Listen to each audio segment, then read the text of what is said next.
Hi everybody, I'm Michael and this is California. And so today we're going to go over some issues that have been backlogged over the last week. We've got a lot of questions and comments in the comment box below. We just haven't had a chance to really address them until today. So primarily we're going to be talking about stimulus checks, when they're going to be sent out for non-filers, and what kind of estimated date those are to be sent out, as well as the IRS Get My Payment portal. So it's been updated, and so we're going to talk about some of the responses that folks get back when they put their information in there and it says payment not found or need more information, etc., etc. So we'll talk about both of those. But first, if you do like our content, if you find it useful, if you find it helpful, please don't forget to like and subscribe. That way you can get notifications when our newest and most informative videos become available. All right, so the first topic we're going to talk about is stimulus check dates, when they're to be mailed out for non-tax filers. So this really means folks who are not required to file taxes or maybe didn't file taxes. So people who have SSI or SSDI or railroad benefits, VA, or maybe were dependents last year but are no longer dependents this year, or maybe just haven't filed their taxes yet for 2018 or 2019. So really anybody who doesn't have that information submitted or didn't even have a direct deposit normally through their taxes, they're going to get these paper checks. And so we have a chart today that goes over kind of an idea of when those checks are supposed to be sent out, but it is an estimated date. So it's not an exact date, and knowing the IRS at this point, they are a little bit behind, and bless their hearts, they are probably working all day and all night every day. But so far they don't seem too punctual with the time frame. So these are super estimated dates for when the benefits and those checks should be sent out to individuals. Now, we've seen that a lot of folks have already gotten their checks, but there's still around 28 million Americans who have not yet gotten their checks. And these are probably mostly the folks who are going to fall into the category of non-filers getting their paper checks. So if we take a look at the chart, you can see that the way they designed the chart is specifically to help those folks who needed it most. So people whose income is the lowest are going to be the first people who get those checks, and that totally makes sense. That's probably the right way to go about it.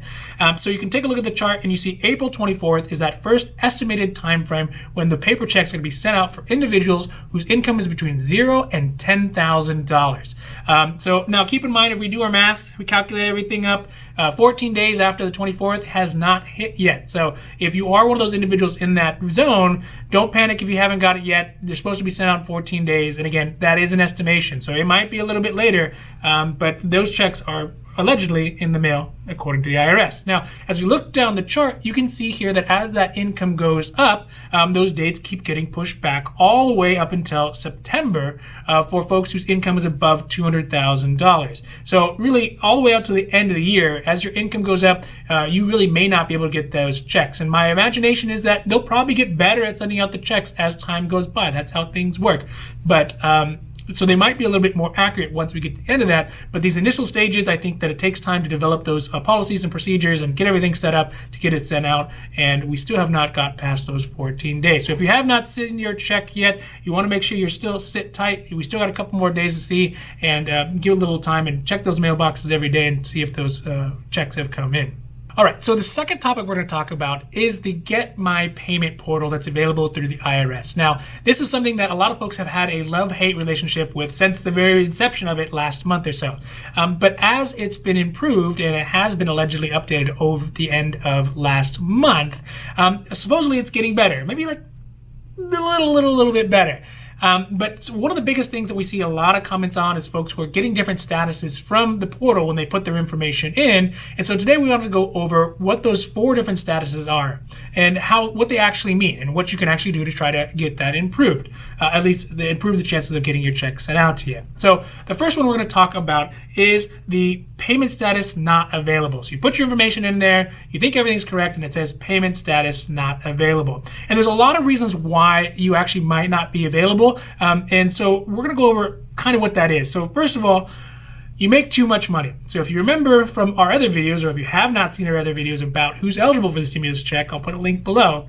But there's limits to how much money you can make and still get the stimulus check. So if for an individual, it's $75,000 if you want to get that full $1,200 check. For a couple, 2 people, it's that times 2 at $150,000 a year. So if your income is above those amounts, you're not going to be eligible for the stimulus check, and that could be one of the reasons why you're not getting the payment status available. Another one could be that a member of your household has an ITIN. So a member of your tax filing household is using an ITIN to file their taxes.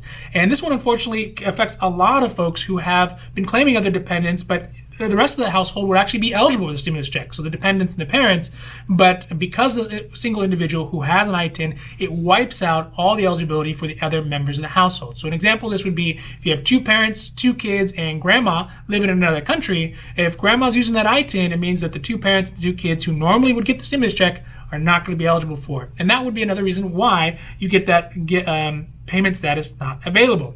Another one could be that you are yourself being declaimed as a dependent. So if you're being claimed as a dependent by somebody else and you're over the age of 17, then you're not going to be eligible for the stimulus check. And again, that's another reason why you get that payment status not available.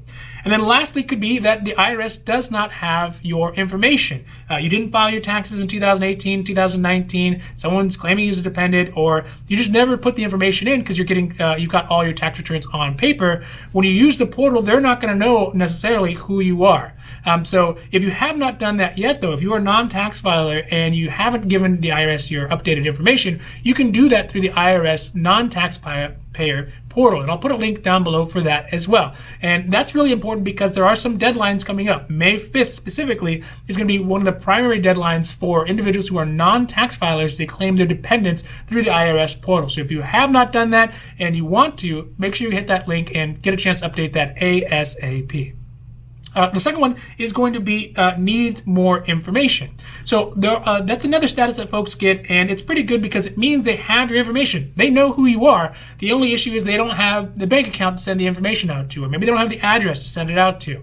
So in this case, if you do get the need more information, usually they will give you an option to update that information so you can update it and then begin that process all over again. So they're not going to have that initial spot that you had when they initially, said, oh, this person is eligible. They're going to backdate it. You're not going to expedite it. But at least once you get the information in there, then you can get back in the queue for that money to get it sent out to you as well. Number 3 is you are eligible, but there is no payment date available. This one's also quite frustrating because you see that you're eligible, the money's supposed to be coming out to you, but there's just no date when it's going to be coming out. And that one is going to be more of an IRS issue. So obviously, again, they're building new systems, policies, procedures to get everything done. And, during that process, it kind of slows down. So it's great to know that they know who you are. They know that you're eligible. It just seems that they haven't got an opportunity to send out that information or get your information put into the portal that requires them to be able to send out the payment to you. So if that's the case, you might want to just sit tight. Not that you have a lot of other options. And then lastly is if the money was already sent out, but it went to a wrong bank account. Now, in this case, if it does go to a wrong bank account, once that money gets sent to your bank, the bank's going to say, hey, this account is no longer active. They're going to send that money back to the IRS, and the IRS will reprocess it to send out as a paper check.